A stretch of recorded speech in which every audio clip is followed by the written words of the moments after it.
Welcome back, you guys. So this is every beginner mistake I can think of when taping drywall. So we've already done a lot of the basics, but I wanted to do a more long form, informal video where I just say everything off the top of my head that can go wrong when taping and why. So the first thing we need to do when taping drywall is cut out any damaged board. So I have some on the other side. Anything like this where it's all damaged should be cut out. Even though most of that's going to be under the baseboard, I still just don't like it and I want it to look better. I'm going to look along the joints for any of that kind of stuff. And a lot of the time, oh, here's one. Here's a great one. So as we can see right here, it's been blown out. So that definitely has to come out. I'll cut it right there. There we go. So most of the joints here are a little bit open, which is perfect. You know, I can like slip my fingernail in there or like a quarter or something. So there's enough room for the mud to get in there. I don't need to do any of that angling, the chamfering like I often do in my videos. This one has a little gap, but it's small enough that it's not going to cause the tape to wrinkle and shrink too much if I don't pre-fill it. Even that is not too big. Okay, but the first beginner mistake would be not cutting out damaged board and just taping over it. So you're gonna wind up with a weaker product. You're gonna be more likely to get blisters. You know, you'll put your next coat over top of the tape and you'll see this big loose spot and you'll be like, what's going on? Well, you didn't cut out the damaged board. Okay, so the next thing would be pre-filling. A lot of people don't pre-fill, and what happens when you don't pre-fill, especially the big gaps, like those big pieces of damage we have up there, that needs to be pre-filled with something that isn't going to take forever to dry and shrink too much. So what we are using here is a quick setting material. Setting type joint compound is what it's called. It's called hot mud colloquially in the States. And when I mix up quick set for a small job like this, I just do it in the pan.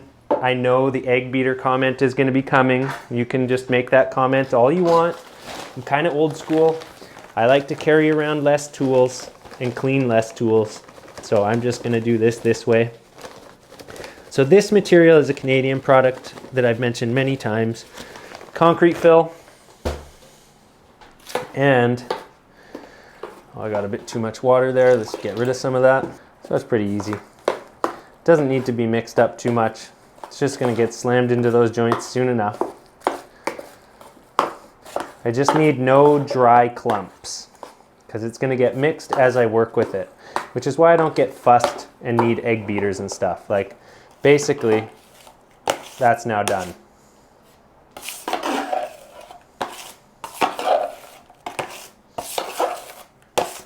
Done.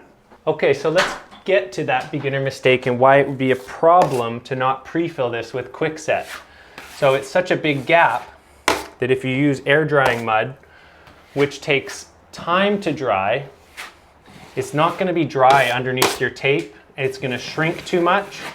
One of the beauties of quick setting materials is that they shrink much less than regular air drying muds.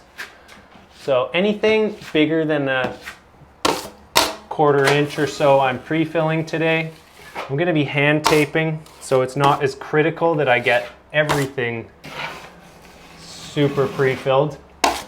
When you're hand taping, you can get away with smaller gaps because you are forcing the material into the joint with your knife. Whereas if I was using a machine that applies the mud to the tape and it applies a very thin, small amount, and I go and start taping these, a lot of these kind of gaps here are going to wind up empty.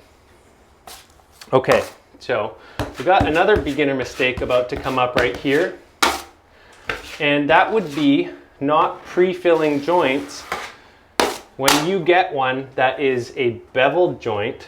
So the factory edge of a board has a slope to it so that you can hide the tape in a recess. But because somebody didn't want to have any wasted board, they didn't get an extra sheet. So on this end of each wall, I have what is known as an unmarried parent's child joint. Anyways, you have to fill these because if they're not flat, your tape won't sit flat, but it means that I'm going to have to build it out. I'm going to have to build it out like a butt joint. Okay, so another mistake that people make, in my opinion, is they don't force the mud into the joint enough. They just like put it on and they wipe it off.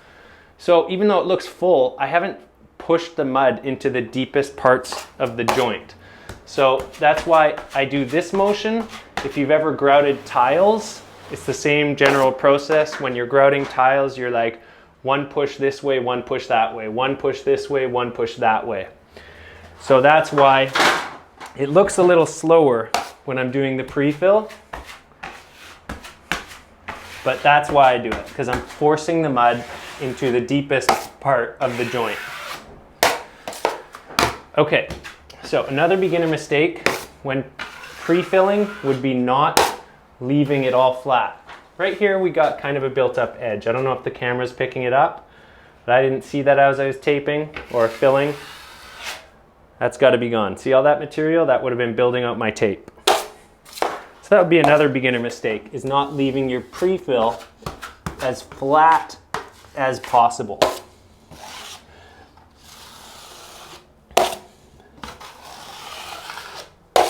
I feel like I just got a blob on my eyebrow. I don't know how that happened. It went up. So this one, I don't believe, except for right here, it's very out of level. And it's out of level, not because it doesn't have a screw in it, but it's because maybe it needs another screw. This is not gonna go well because I brought all my tools down to the truck already, and this is the contractor on site has all of his tools on a different job. So this is his backup, a nut driver with a worn out bit. Anyway, so if this doesn't go well, that's why. Slop, so much slop.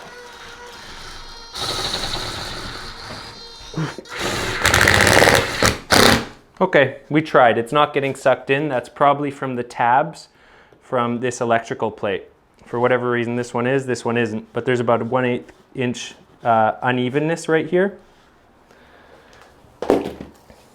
If you want your tape to sit flat and not wrinkle as it shrinks too much, you might need to fill it.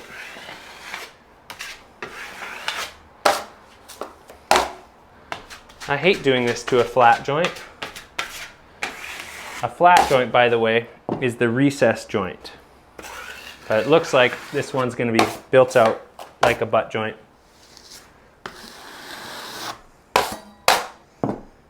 Yeah, just is what it is. That's a crazy unevenness, and I don't know why that happened, but we'll just have to go with it. You can see how uneven that is. And it stops right there. So yeah, leveling things out at any chance you get, that's what a pro would do. And a beginner would not look for the things that are out of level. This gap for sure needs to be pre-filled before I tape it. So any inside corners, again, much bigger than an 8, I pre-fill.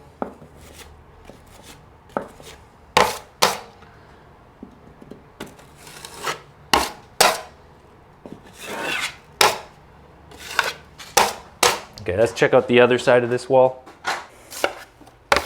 So we got one of these. We could fill it for fun. And another one of these joints here.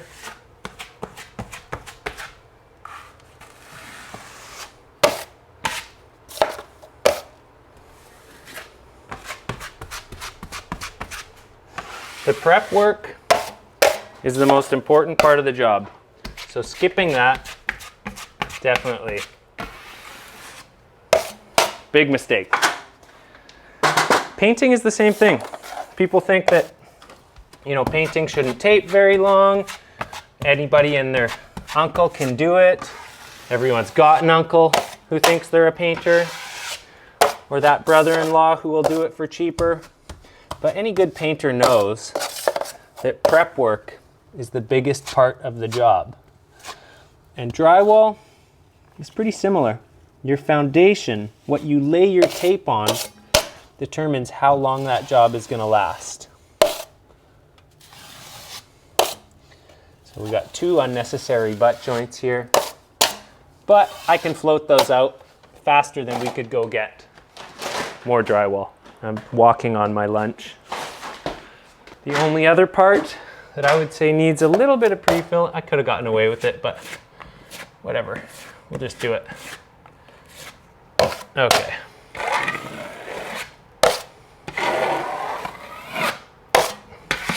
Okay. Oh, that's uneven too.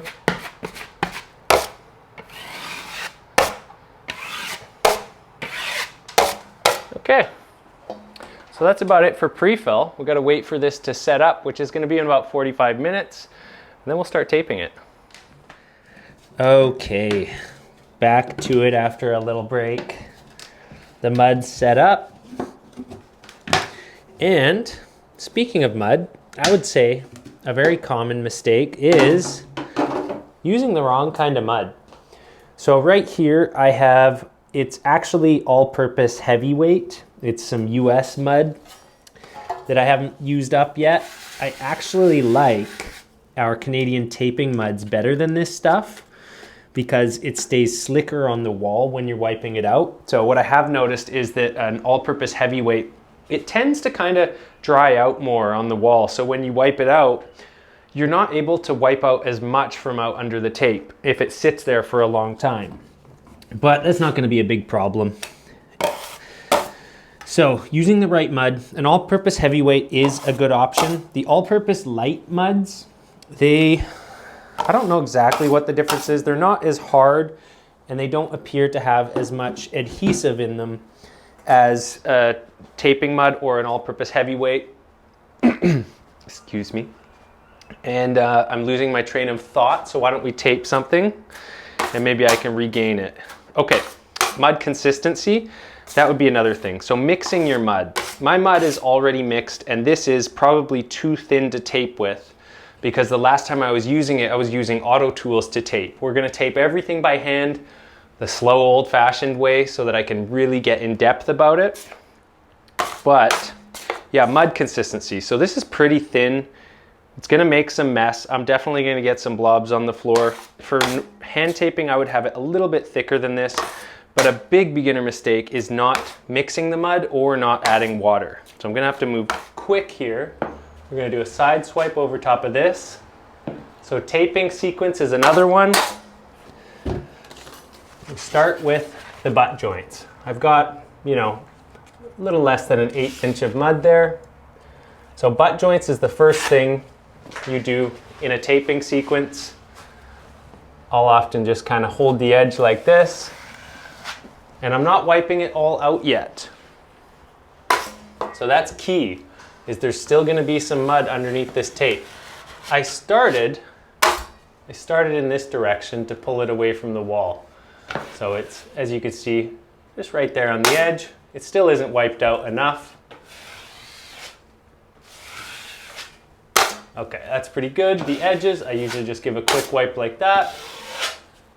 Clean it up so you don't get crusties. And why don't we do this long one? I gotta get my bench, or as the filmer likes to call it, my bench Shapiro.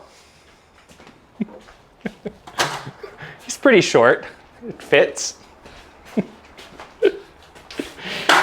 Okay, so putting the mud on in like a kind of hokey, lame way is a beginner mistake. So you kind of go like, Don't use that sound bite for something weird, people. All right, you're not putting an even spread of mud on here. It's like lumpy and uneven, so when you put the tape on, it's gonna wipe out unevenly. So you want to flatten that out. And if you can see the edge of this board right here. You don't really want to be seeing that because there's not going to be enough mud under the tape when you wipe it out. So we're going to do the side swipe. And I'm flattening it out a bit. Again, not quite enough mud under there. Move my bench Shapiro.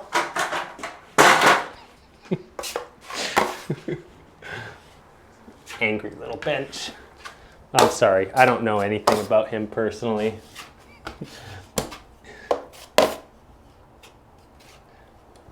Oh, little mud on the floor, why not?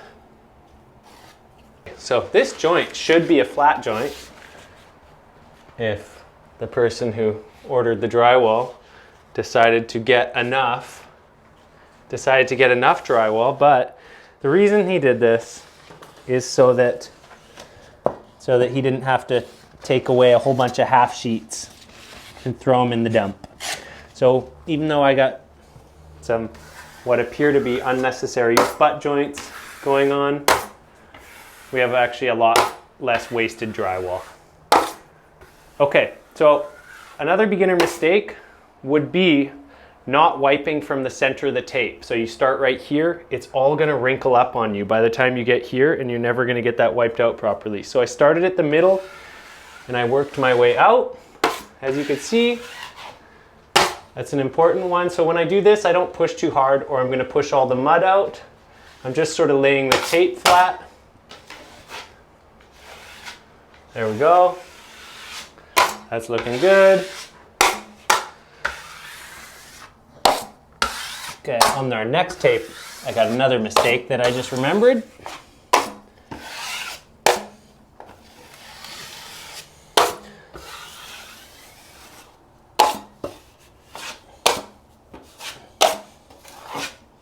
All right, I'm pretty happy with that.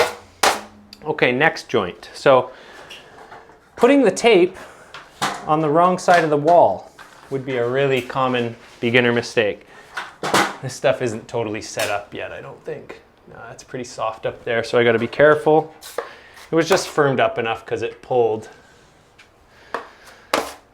the moisture out of the mud. The dry board did, the dry wall. Okay, when we put this next tape on, we're gonna look at which side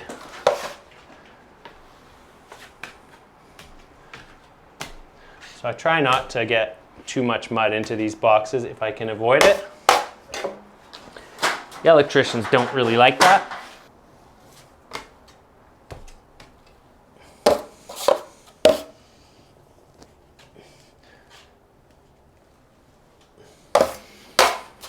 Little extra right there.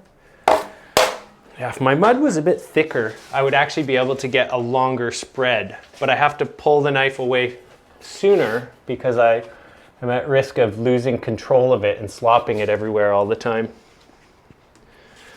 So tape centered on the joint. Oh, yeah, I forgot to mention, the tape does have a correct side. So it's the side with the crease poking out, like this. We'll get into that in a second, why we do it that way. It's not something that can just be applied either way. I mean, you can do it, but it's not a good idea to. So the reason is, all right, it's got this crease. So see how it's coming off the roll? It's coming off this way. This is the side that you adhere to the wall. A beginner mistake would be doing it any which way, thinking it doesn't matter. It's got this crease, which is meant to be bent this way. So when you lay a tape this way, it sits flat when you wipe it out. But say if you lay your tape this way, and there's a lot of mud under your tape, it's more likely to pucker like this, and you'll get a high raised tape right in the middle. It won't do it that much, but you know, it'll be like a couple mils. It'll just kind of crown a bit. So that's why it's really important to lay it to the right side of the wall. I've also noticed that this side tends to be a little bit rougher. I think it just sticks better, whereas this side tends to be just a hair smoother on a lot of tapes. Okay, so here's another one. Now, I think a lot of the time when people are new, it takes them so long to spread the mud onto the wall that the mud starts drying out. So trying to do too much of a spread at one time would be a beginner mistake. And also now wiping so hard that everything comes out would be a beginner mistake. So not only are you fighting with the mud drying out underneath the tape, but something else. I'm going to be fighting with the mud drying out under the tape if I don't actually just get this wiped out. All that talking about which way to put the tape on.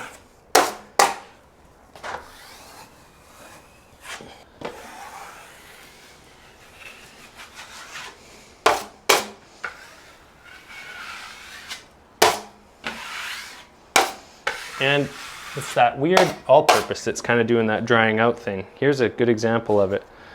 This is much drier than the mud all around it. I don't know if you guys see that. That little spot is very dry. So that's what I've been struggling with this American mud. Okay, here's another one. It's not a beginner mistake. If the floor is really clean when I'm taping, I don't mind doing that. It's going under tape. Keep it tidy.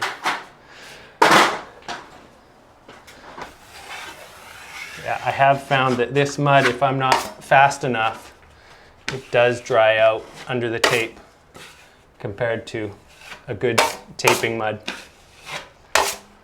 Keep it tidy. All right, that's good enough. So for these flat joints, there shouldn't be it should be a little bit flatter than that. I'm gonna wipe it a bit harder. As we can see, we still got some out. And now there's actually light. Not sure if you can see that or not, but on a flat joint, the reason it's called a flat is because of these two tapered edges. There should be enough room for the mud and the joint to be a little bit under the surface of the wall. So as we float it out and finish it out, it winds up totally flat. So that's why one of them is called a flat joint. The other one's called a butt joint because you're butting those two ends of the sheets together. Okay. I guess we should get to the other side of the wall. And there is a little more that I wanted to talk about. Let's try and speed this up a little without talking about it too much. All right, another thing though that I don't think people understand when they're taping is that it does actually need a little bit of time for the glue in the taping mud to soak in, or for the glue to soak in. So if you just like whoosh, wipe it all out right away, the moisture doesn't get a chance to soak in. So that's why I often kind of will do a pass like that. And that pass wasn't to wipe all of the mud out. That one was to actually embed the whole tape so that you don't get blisters and bubbles, which I think blisters and bubbles, those are the hallmark of beginner taping. And I'm going to show you guys how to avoid that. Okay, so we can see there is some mud underneath that. It's nicely embedded, but it's not too high. That'll be easy to hide. Okay, so blisters and bubbles come from two things.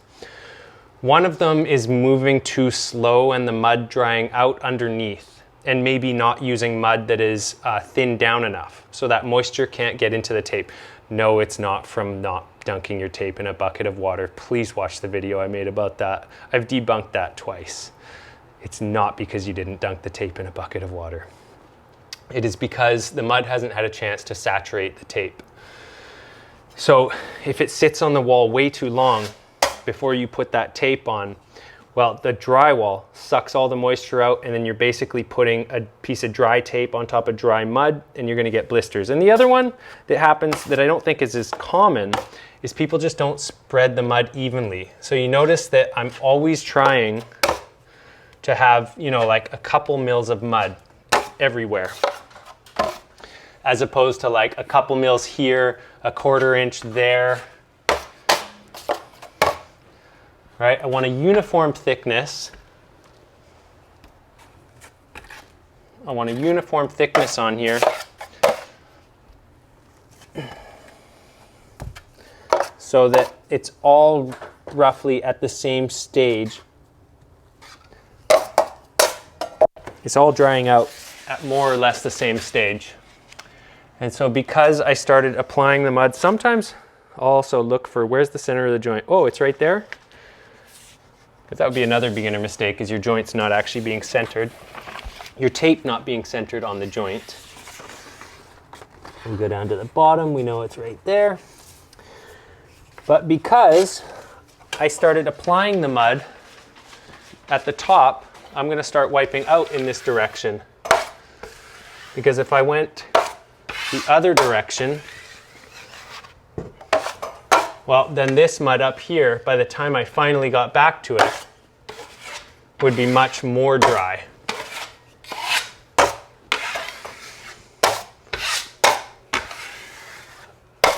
Some people might be thinking, Ben, you could be using a knife, a wider knife. I agree, I could be.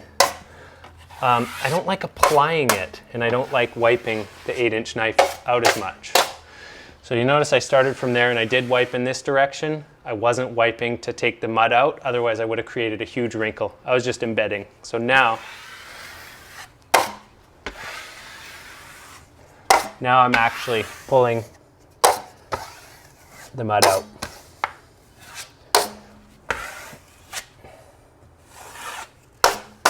So speed is important to me when taping, but the number one priority above all else is making sure that you got good adhesion, because it's much slower to be having blisters and fixing your joints down the road than it is to take a little extra time making sure your tapes are properly set. Hey, we got the first joint that's actually going to be a proper flat.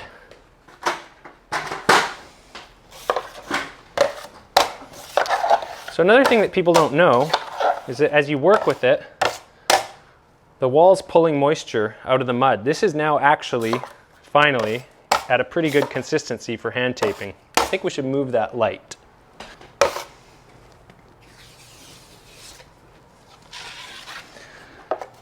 Could use a little more right there. So as I embed this tape, that small like 1/8 gap, because the mud has nowhere else to go but in, as I embed the tape, it's going to force it right into the gap.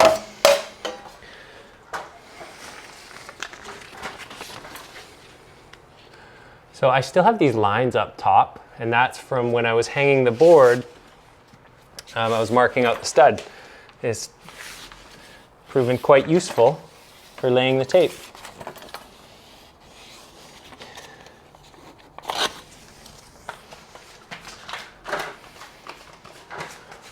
Again, I'm going to go in this direction.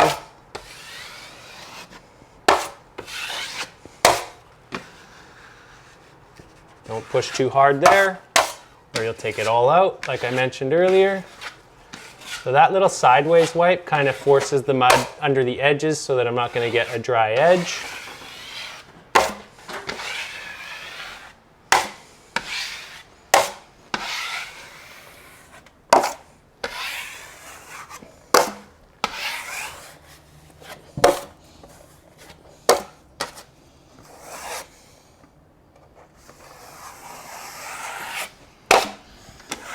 Okay, we are almost ready. Actually, I think we are ready to move on to the corners.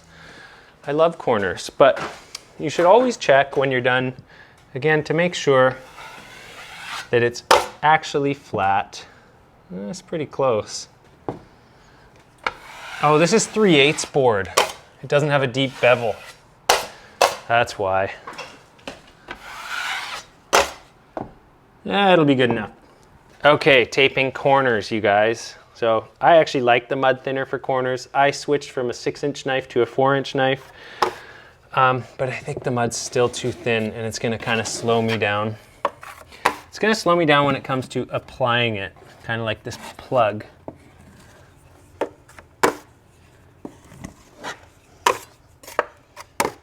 I like the side swipe method. Find it quite useful. And I like a 4-inch knife when doing corners because it doesn't spread the mud out as far, because I'm going to be using a different mud.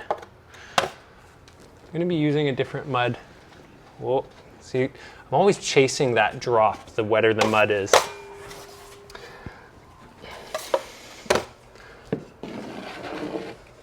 So you want to watch out for voids like this. You can always take it. You can even go like this, like just because the mud only has to go out like just over 1 inch. Yes, being over 6 feet tall has its advantages. I'm not much over 6 feet, you guys. I'm only 6'1". I'm at the very beginning of tall.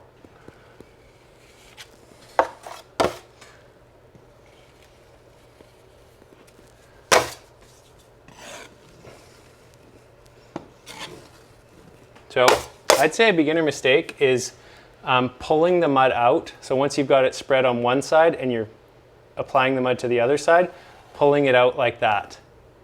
So now you're going to get a blister here because as you were trying to apply the mud to this side, you pulled it all off that side. So I do have a bit of technique for that. And that is, as I'm wiping, I'm careful to not have my knife like this. I'm like this. So that stops you from dragging it out. So like we talked about, the paper tape has a crease, and this is where that crease comes in really handy. I like a nice square edge on this when I'm about to butt it up into that corner. So pre-fold your tape. You can do it while applying it into the corner as well, but I'm kind of cramped for space here, so I'll show you that on the top one. But basically, I apply it like almost right up to the top, like within an eighth, because the tape does stretch a bit. The tape has stretch. So when I start wiping up from the middle and I have it an eighth from the top, it should wind up right up to the top, and it doesn't have to be perfect. Even if you have like 1/4 inch gaps up there, it's gonna be okay. The mud's not gonna fall out. Okay, when I'm taping by hand without tools, I like to use my knife to just kind of center the tape like that. So we're gonna start in the middle, wiping out.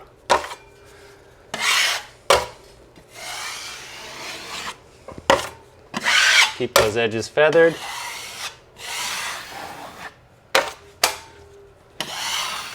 So a beginner mistake here with corners, if you want it to not wrinkle up, see how I'm only doing one side of this? I started from the middle, as usual, and I'm only doing one side.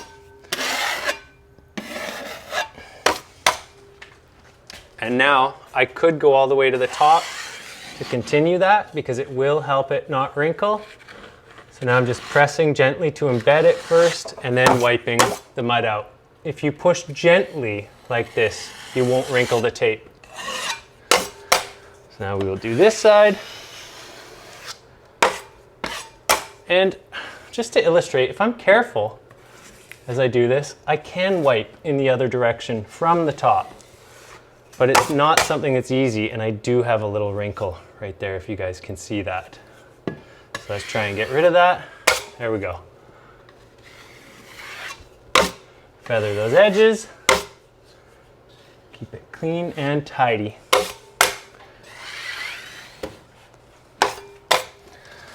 So this job was small enough that it doesn't warrant me getting out my taping tools because I will spend more time. We're in a high rise here.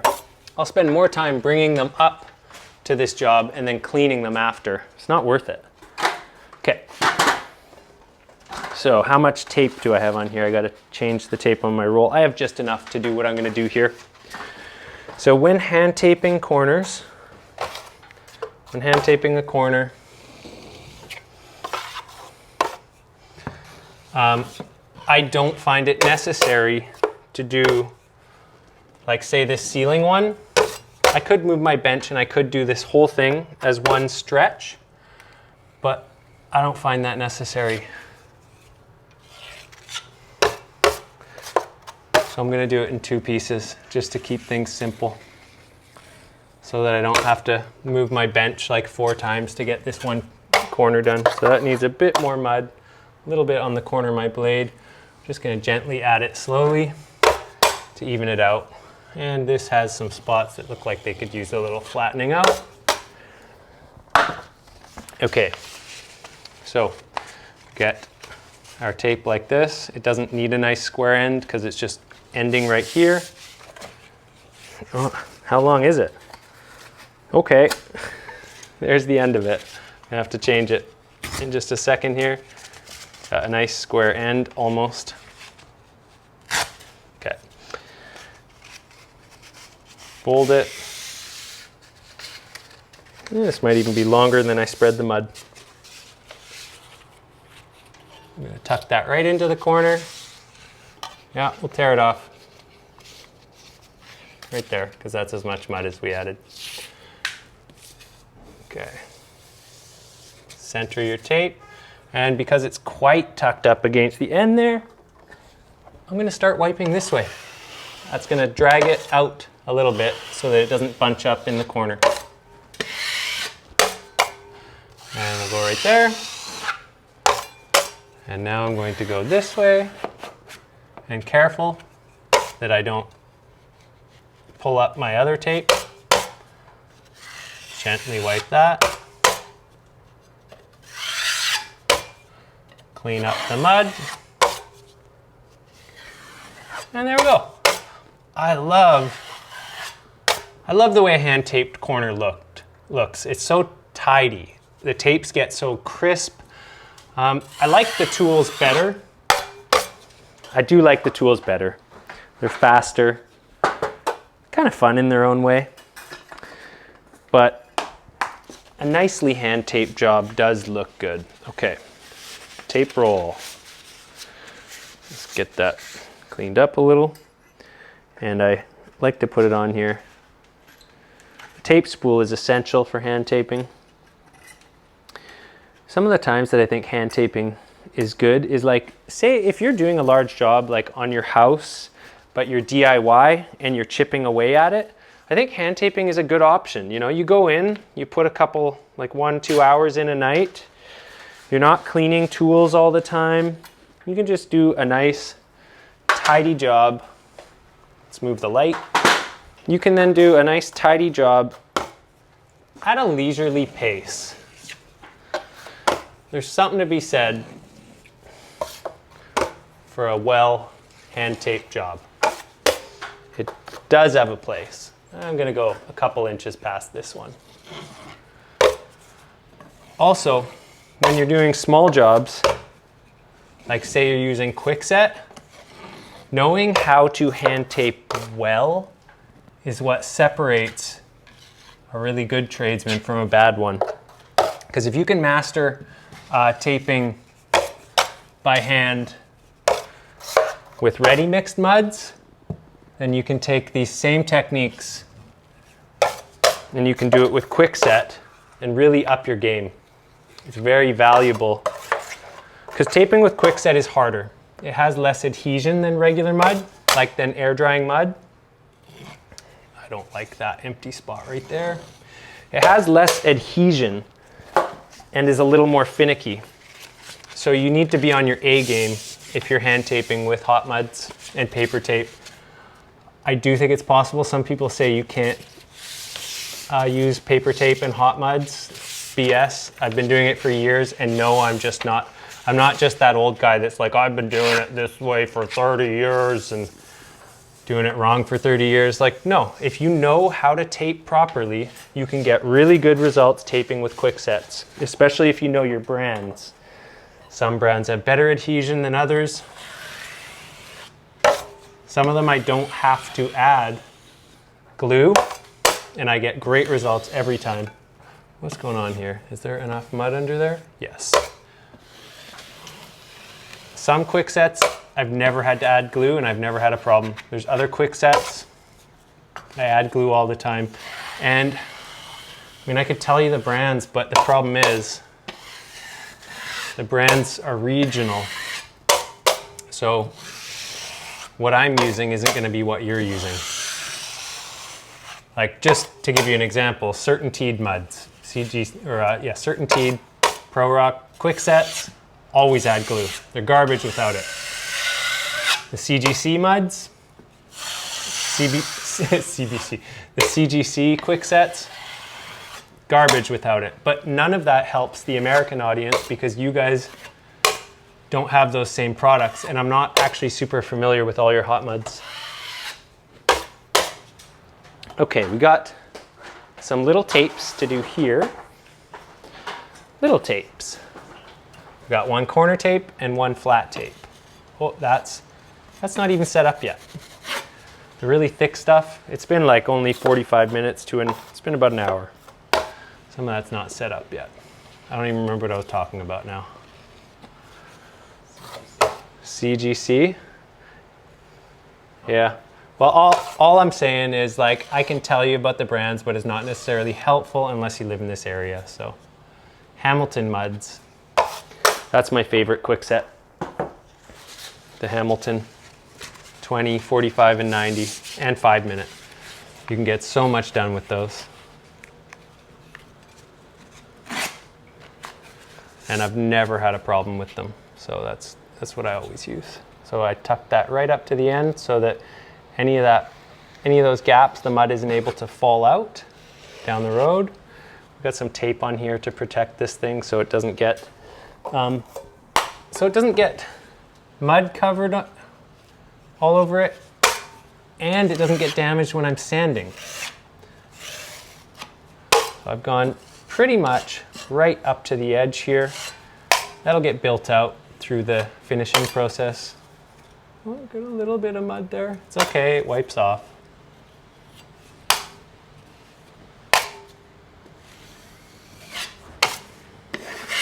Okay, and yes, we need a little tape right here too.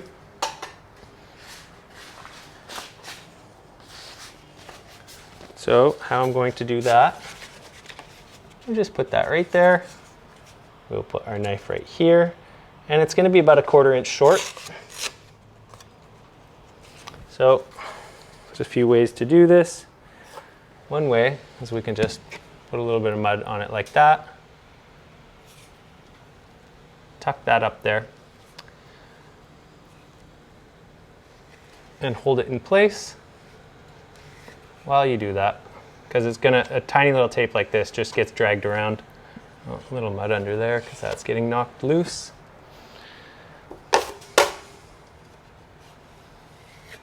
Okay, once I feel like it's not gonna slide around on me, I can finish it. Okay, so what are we gonna do about this corner here? Because it's not gonna be perfect. So sometimes I like to put a little, while I'm taping, a quick coat on spots like this, because it just makes the finishing process go much smoother because you've already got a little base on there. And even right here. So this part right here, I'm just building it out a bit. I normally don't coat over wet tape, but I found that corners you can kind of get away with it. And I'm gonna push this mud up here, watch this. I'm even gonna get a little bit more. I'm gonna push that right there. We're gonna actually leave most of that on there because I'm gonna come back with a sanding sponge and I'm gonna sand this all square when it's dry. So we're totally head started on building this corner out to something that's nice and square. Okay, next side, because I'm sure there's more we can talk about. That's the thing, you know, I can make a like how to tape a corner, but we miss so much out. When I'm doing this whole thing, I can share so much more stuff. Just good off the cuff info.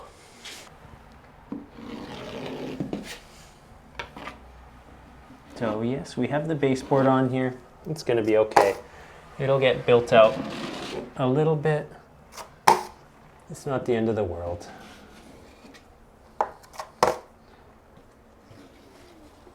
Oh, got an awkward angle here with bench Shapiro in the way.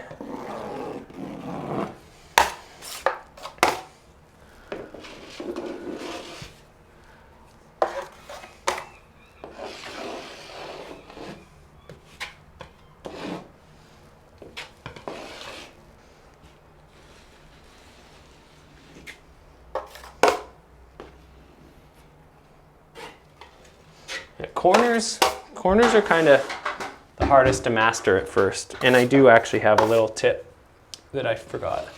So one beginner mistake, and this is just like drywall taping in general, is when you get a set of new knives, the corners are so sharp.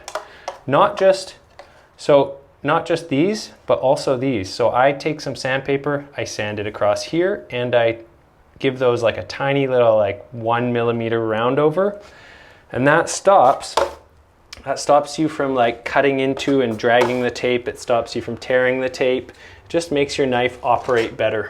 It doesn't damage it. That's eventually how your knife's gonna become, but if you have a bunch of brand new knives, you're a keener, doing your first drywall job, definitely sand those blades down. It's gonna help you a lot. Okay, crease that right up to the corner there. And as you can see, I fold it as I go down like this.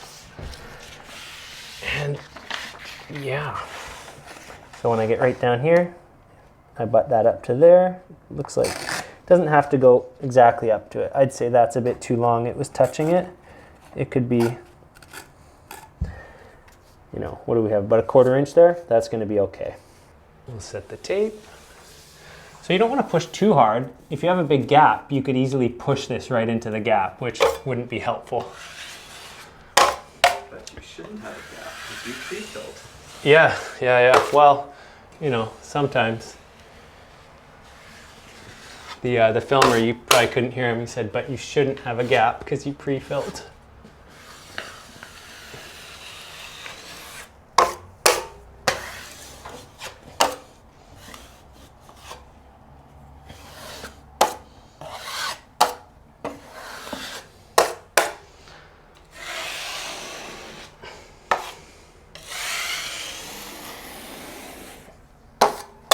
You know, sometimes I do this from weirdly awkward angles because I'm trying not to block the camera angle. If you guys ever think like, that looks uncomfortable or awkward, it's probably because I'm trying not to block your view.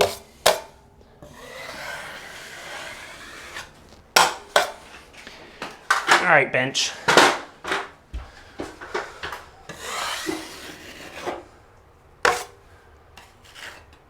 Yeah, we got that tucked right up. That's like 1 mil down from the corner. Beautiful. Oh, the lighting. So hard to place the lighting exactly where it needs to be with so many moving parts here.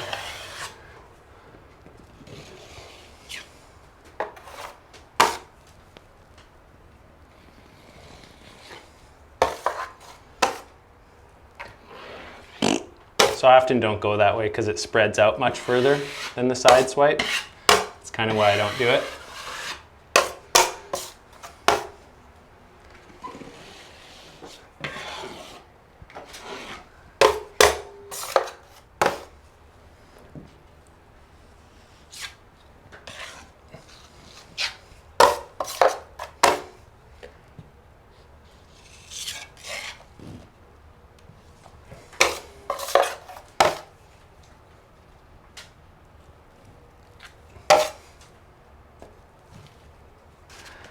There's something meditative about taping. If I had to do any more than what we're doing on this job, though, it would need tools. Auto tools.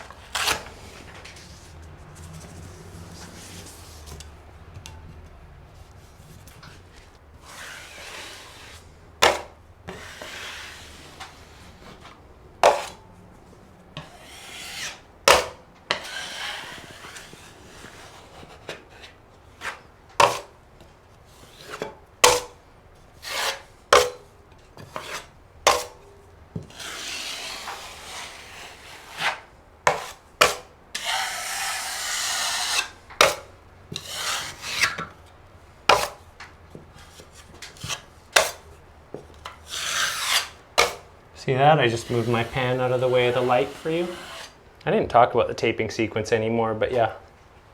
Butts, what should be flats, corners, corner bead. We're not going to do any corner bead today. I have enough videos on those. We're getting close, you guys. I've just got one tearaway bead that I've got to install off camera and coat the screws. We can do that on camera.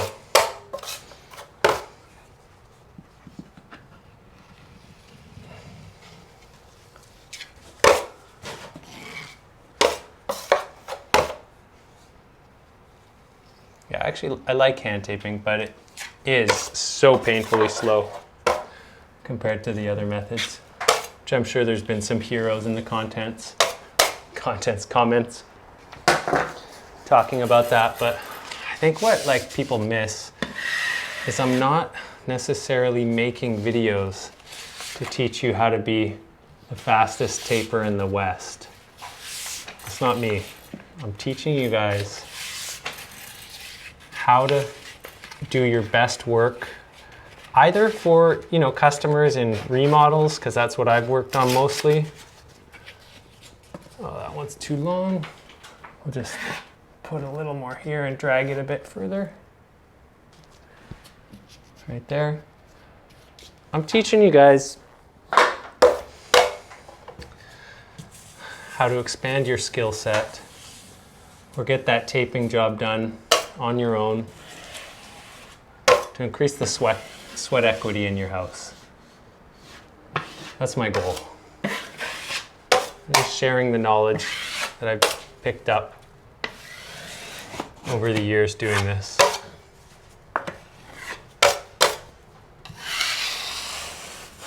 And I'm also sharing the knowledge. There's a huge amount. Yeah, that confill's not soft or hard yet, so. Sharing a huge amount of knowledge that you guys have shared with me in the comments too, because there's a lot of pros that actually watch these videos. And they tell me what for. Sometimes it's even receivable. And I'm happy to share that back with you guys.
So that's pretty much it.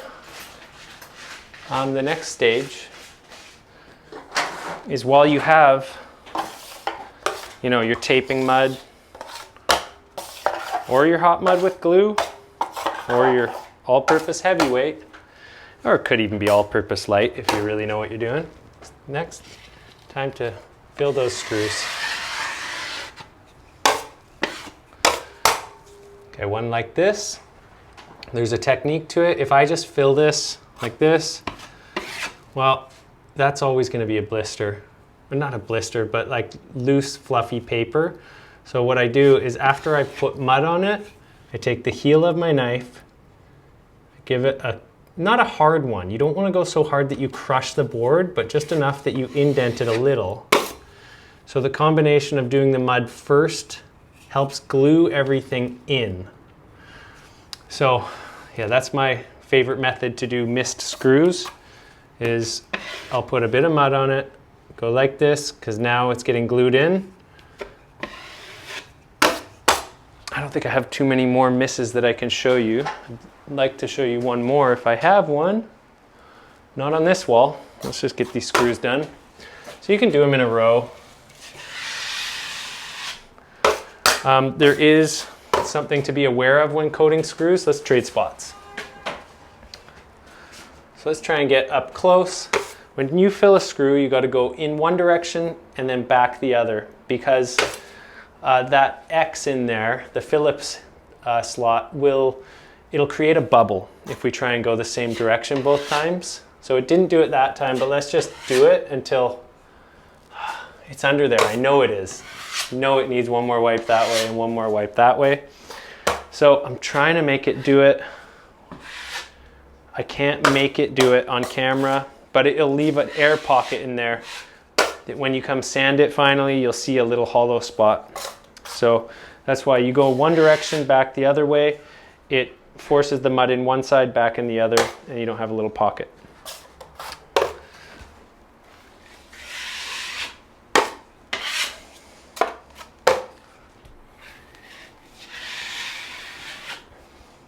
Fix your damaged stuff.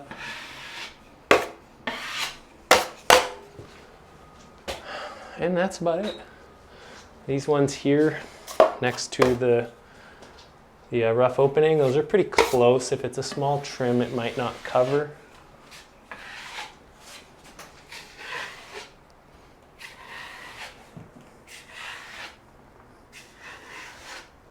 Yeah, that'll get covered by base. Okay, I don't want to move the light again, so we're not going to do the other side. But yeah, what I can say is that is everything I can think of. Every beginner mistake, everything you should look out for when taping drywall, either for the first time or as you learn. I hope you found this useful. Anyways, thanks for watching, you guys. I gotta go. I want to go home. It's getting dark outside. Have a good one.